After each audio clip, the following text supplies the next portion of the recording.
will be more than 230,000 people at the festival over the 4 days. The capacity of 67,500 will be reached on Gold Cup Day, the Friday. I'm Alan Lee from The Times. Welcome to Cheltenham. This is one of the entrances to Cheltenham Racecourse, where hundreds of people will gather every morning, even before the gates are open on each of the 4 days. And then there is a rush when the gates open, simply to get their position, to start getting the atmosphere for the greatest jump racing of all. It's been staged here at Prestbury Park since 1911.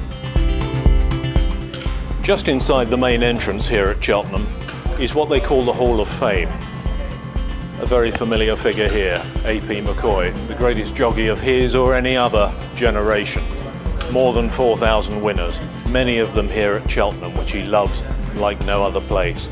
But this also takes you back to the origins of the Cheltenham Festival. The archive pictures here show you how it was in the very early 20th century, whereas the pictures here show you how it's going to be after 2016, when the festival will get even bigger and even more people will be here after a redevelopment that's going to cost £50 million.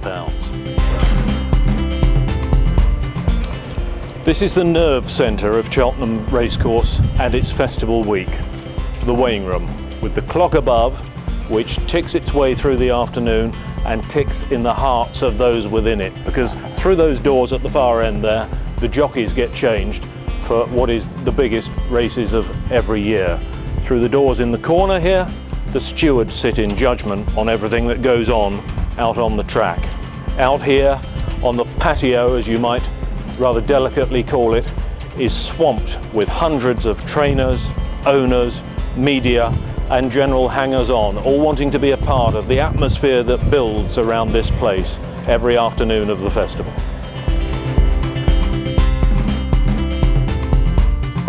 I'm standing on the holy territory of Cheltenham. This is the winner's enclosure.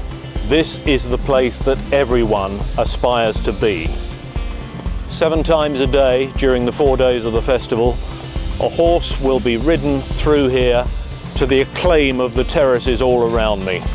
The roar out on the track they've already had as they pass the line will be matched as they come in here, because that guttural roar means they've won a race at the Cheltenham Festival, and it means more than anything to all of them. I've been here for some of the great moments of Cheltenham history. I'm not old enough to have been here when Arkle won his first Gold Cup 50 years ago this year. But since then, I was here for the Great Dawn Run in 1986. I was here when Desert Orchid won the Gold Cup in a bog. And I've been here for the likes of Best Mate and Corto Star. That's just the Gold Cup though. There are so many other races that mean just as much to so many other people, and they all want to be in here. Cheltenham employs 4,500 staff for the festival week. There will be more than 230,000 people at the festival over the 4 days. The capacity of 67,500 will be reached on Gold Cup Day, the Friday. Of the 230,000, more than 10,000 will come from Ireland for the entire week, staying in the town and boosting the economy of the area by many millions of pounds. Unbelievably, 236,000 pints of Guinness will be drunk and nearly 11,000 bottles of house champagne.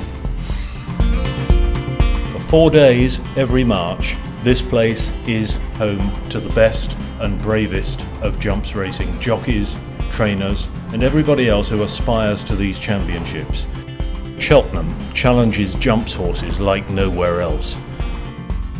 For the best coverage of the Cheltenham Festival, follow us in the Times newspaper and Times Online throughout the week.